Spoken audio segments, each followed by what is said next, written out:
नमस्कार, शाम के 7:30 बज चुके हैं। आप देख रहे हैं आज तक। आपके साथ मैं हूं चित्रा त्रिपाठी। हिंदुस्तान का नया दम, दुश्मन होगा अब बेदम। आपको याद होगा लेह में प्रधानमंत्री मोदी गरजते हुए उन्होंने कहा था कि दुश्मन को शांत अपनी ताकत से ही कराया जा सकता है, अक्षम कभी शांति नहीं ला सकता।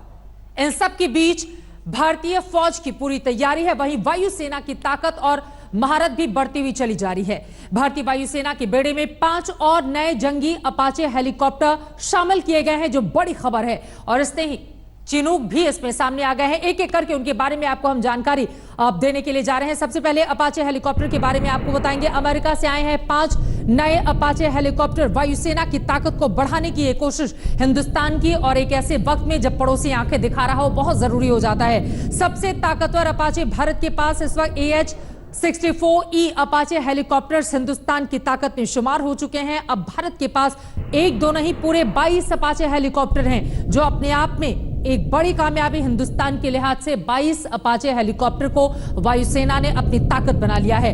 अपाचे की खासियत जाने। हर मौसम में, हर परिस्थिति में उड़ान भरने में ये पूरी तरह से सक्षम है। ये इसकी सबसे बड़ी खासियत है।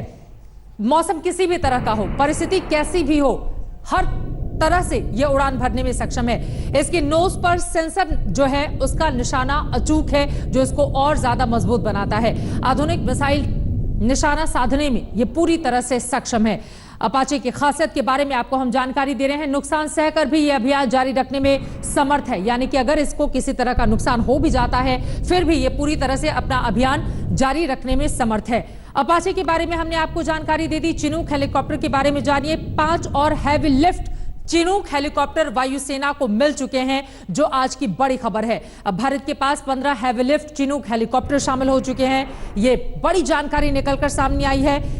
तोप तक उठाकर एक स्थान से दूसरे स्थान तक ये पहुंचाने में पूरी तरह से सक्षम है, जो इनको बिल्कुल अलग और खास बनाता है। 5.68 मीटर लंबा चिनूक है। रोटर 18.29 मीटर का है। चिनूक हेलीकॉप्टर के बारे में हम आपको जानकारी दे रहे हैं। जाहिर तौर पर अपाचे और चिनूक हेलीकॉप्टर्स को वायुसेना ने शामिल करा लिया है, और इसी के साथ दुश्मन को जवाब देने की भी पूरी तैयारी हिंदुस्तान की। यह रिपोर्ट देखिए।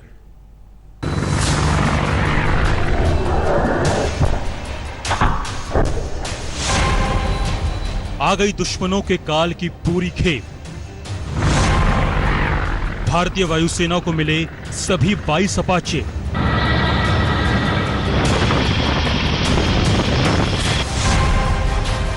पंद्रह चिनूक से लैस हुई वायुसेना।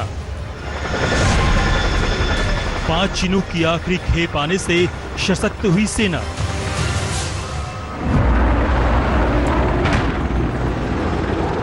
इसलिए आज तक छूट रहा है दुश्मनों का पसीना।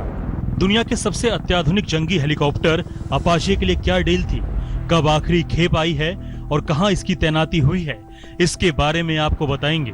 मगर इससे पहले बताते चलें कि 22 में से 17 अपाचे हेलीकॉप्टर पहले ही भारत के पास थे।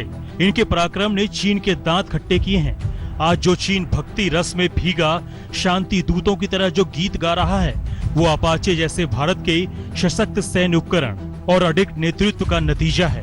अपाचे के बेड़े में 5 और हेलीकॉप्टर्स के आने से ये शक्ति और बढ़ी है।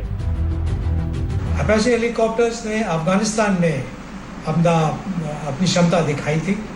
ये हाई ऑल्टीट्यूड पे मिसाइल्स ले जा सकते हैं, उनकी एक फ्रंट गन होती है, और इसमें रात को फ्लाइंग करने की क्षमता है।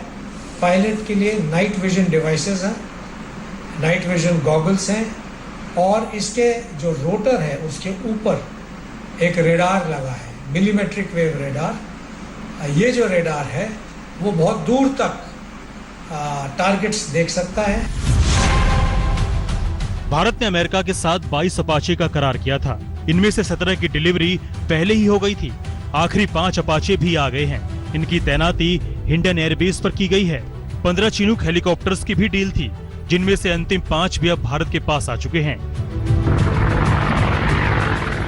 भारत दुनिया के उन चुनिंदा देशों में है जिनके पास अपाचे हेलीकॉप्टर है। ऐसे कुल 17 देश ही दुनिया में है। इससे भी अच्छी बात यह है कि भारत के पास अपाचे का सबसे अत्याधुनिक संस्करण AH-64E है। अब इसकी खासियत भी जान लीजिए। ये नवीनतम संचार, नेविगेशन, सेंसर और हथियार प्रणालियों सहित एक ओपन सिस्टम आर्किटेक्चर से लैस है। इसमें बेहतर की गई आधुनिक लक्ष्य प्राप्ति प्रणाली मौजूद है जो 24 घंटे हर मौसम में लक्ष्य की जानकारी उपलब्ध कराता है। साथ ही ये नाइट विजन से भी लैस है। इसके अग्नि नियंत्रण रडार को समुद्री वातावरण में संचालित करने के लिए अपडेट किया गया है। रही बात चिनूक की, तो इसके करतब और करिश्मे को आपने बहुत नजदीक से देखा है। एलएसी पर जब सैनिकों को फटाफट पहुंचाना था, जब सैनिकों के लिए रसद और सैन्य उपकरण पहुंचाना था, चिनूक हर काम को चपलता से अंजाम दे रहा था। चिनूक की तैनाती अब भी लद्दाख में है। पहले अगर चिनूक का लें तो ये हैवी लिफ्ट हेलीकॉप्टर है जो 10 से 12 टन भार ले जा सकता है। इसके नीचे 3 हुक्स होते हैं जो कि अगर कार्गो जो है, अगर जो सामान ले जाना है वो बहुत बड़ा है लेकिन 10 टन के अंदर है, तो इन हुक्स से उनको नीचे टांगा जा सकता है। चिनूक हेलीकॉप्टर से जो आर्मी की M777 आर्टिलरी गन्स हैं वो नीचे से उठाई जा सकती हैं और उनको दूर दराज के इलाकों में ले जाया जा सकता है। 50 साल से अधिक समय से यह दुनिया का सबसे विश्वसनीय और भरोसेमंद हैवी लिफ्ट हेलीकॉप्टर है। इसे किसी भी जटिल परिस्थितियों में, फिर चाहे वो गर्म हो या अधिक ऊंचाई पर हो, संचालित किया जा सकता है। CH-47F चिनूक में एक आधुनिक मशीनी एयरफ्रेम है, एक एवियोनिक्स आर्किटेक्चर प्रणाली वाला कॉकपिट और एक digital automatic flight control system इसमें मौजूद है। इन आधुनिक तकनीकों की मदद से भारतीय वायुसेना अभियानों की बढ़ती संख्या को पूरा करने में सक्षम हो सकेगी। अच्छा लगता है जंगी हेलीकॉप्टर्स और जंगी एयरक्राफ्ट के बारे में जानना। इससे देश का सामूहिक मनोबल भी बढ़ता है। हमारे इन जंगी प्रहरियों ने अभी LAC पर खूब तहलका भी मचाया। इनकी आखिरी किस्त का आना यकीनन खुशी की खबर है। इसके लिए 2015 में ही डील की गई थी। डिलीवरी 5 सालों में हुई। इससे पता चलता है कि ये कितने अनमोल हैं। वायुसेना के बाद जल्द ही थल सेना के बेड़े में भी 6 अपाचे जोड़ेंगे। इसके लिए एक अलग समझौता डोनाल्ड ट्रंप के फरवरी में हुए भारत दौरे के दौरान किया गया था। चीन से तनाव के चलते अपाची और चिनूक दोनों ही एक अहम भूमिका निभा रहे हैं और दोनों हेलीकॉप्टर लद्दाख के आसमान में उड़ते हुए रोज नजर आते हैं। एक तरफ चिनूक है जो हथियार और सैनिकों को फॉरवर्ड एरियाज में एयर ड्रॉप कर चुका है, तो वहीं दूसरी तरफ अपाची है जो हर लड़ाकू मिशन के लिए तैयार है और रात में लड़ने की भी क्षमता रखता है। अभिषेक भल्ला हमारे सहयोगी की ये रिपोर्ट आप देख रहे थे। वहीं 2021 तक भारत की वायुसेना की ताकत दुश्मनों के खेमे में हलचल मचाने के लिए, आफत मचाने के लिए तैयार है। आपको एक एक करके अब जानकारी दे देते हैं। 27 जुलाई तक भारत में आएंगे 6 राफेल। कुल 36 आने को है लेकिन 27 जुलाई तक कुछ आ जाएंगे। राफेल की रफ्तार 1389 किलोमीटर प्रति घंटे की है। राफेल की रेंज 3700 किलोमीटर की, वजन ढोने की क्षमता 9500 किलो की है। अपने आप में इसको खास ये बनाता है और यहां पर हम आपको दिखा रहे हैं किन किन हथियारों से ये लैस होता है। राफेल की अपनी ये बड़ी खासियत है, हवा से हवा में मार करने वाली मिसाइल इन तमाम हथियारों से लैस, जिसके जरिए वो दुश्मन की हर ताकत पर वार करने में पूरी तरह से सक्षम है। यही राफेल को बनाता है बेहद खास और राफेल का इंतजार भी काफी समय से किया जा रहा था। 27 जुलाई, अब ये तारीख बहुत ज्यादा दूर नहीं है। वहीं MiG-29 की बात करें, रूस से भारत को मिलेंगे 21 MiG-29 लड़ाकू विमान। मॉडिफाइड MiG से बढ़ेगी वायुसेना की ताकत। आसमान में ही इसमें ईंधन भरा जा सकता है, यानी कि आसमान में ही ईंधन भरने की इसकी क्षमता है। मिग की रफ्तार 2000 किलोमीटर प्रति घंटे बताई जा रही है। मिग की रेंज 1400 किलोमीटर की है, जो अपने आप में इसको बिल्कुल अलग बताती है। हवा से हवा, हवा से सतह पर मार करने वाली कई मिसाइलों से MiG-29 लैस है। ग्लास कॉकपिट डिजिटल स्क्रीन का इसमें फायदा मिलता है और यही MiG-29 को बना देता है बेहद खास। भारत की बढ़ती ताकत देख चीन के होश यकीनन उड़ गए होंगे। आलम यह है, जो बड़ी खबर है, पैंगोंग लेक के सबसे संवेदनशील इलाके से उसने अपने सैनिक और सैन्य साजो सामान पीछे हटा लिए हैं। LAC से आज की ताजा खबर यही है, पैंगोंग के साथ ही साथ बाकी इलाकों से भी उसने अपनी सेना और पीछे हटाने पर अब दे दी है सहमति। पैंगोंग लेक के सबसे संवेदनशील इलाके से पीछे हटा चीन। एलएसी से अब पूरी सेना हटाने पर माना चीन। आखिरकार पैंगोंग लेक से भी अपनी सेना समेटने को मजबूर हो गया है चीन। इसे हिंदुस्तान का सैन्य दबाव माने या फिर कूटनीतिक दबाव। एलएसी से ताजा खबर यही है कि लद्दाख के सबसे संवेदनशील इलाके से चीनी सेना तेजी से बोरिया बिस्तर समेटकर पीछे हट रही है। पैंगोंग लेक का ये वही इलाका है जहां 5 मई को वो आधमके थे और इस खूबसूरत लेक पर उसकी चालाक नीयत पिछले 2 महीने से कोहराम मचाए हुए थी। लेकिन भारत हर मोर्चे पर मजबूती से डटा रहा। नई दिल्ली से लेकर लद्दाख तक, जमीन से लेकर आसमान तक भारत हर बार लगातार सख्त और साफ संदेश देता रहा। चाइना को साफ तौर पे महसूस हो गया है कि उसका जो मिलिट्री मिसएडवेंचर था उससे किसी प्रकार का उसको कोई फायदा नहीं हुआ। मिलिटरीली दुनिया भर में चाइना स्ट्रेच है, एक्सपोज हो गया है और हिंदुस्तान ने अपना दम दिखा दिया है। इन तमाम चीज़ों को निगाह में रखते हुए अभी चाइना कह रहा है हिंदुस्तान के साथ कि हम मिलकर पूरे ईस्टर्न लद्दाख से अपने ट्रुप्स को डिसएंगेज करेंगे। ये अच्छा स्टेप है, लेकिन हिंदुस्तान को अपना विजल जो है किसी प्रकार से लोअर नहीं करना, हमको चाइना को ट्रस्ट नहीं करना और हमको यकीन करना है कि जब तक चाइना के 30,000 जो सिपाही हैं, टैंक्स हैं, बख्तरबंद गाड़ियाँ हैं, ये पूरा का पूरा डीमडक्ट नहीं होती all long the LAC, Hindustan को अलर्ट रहना है। नतीजा ये हुआ कि चीनी सेना पैंगोंग लेक के फिंगर 4 से फिंगर 5 की ओर लौट गई है।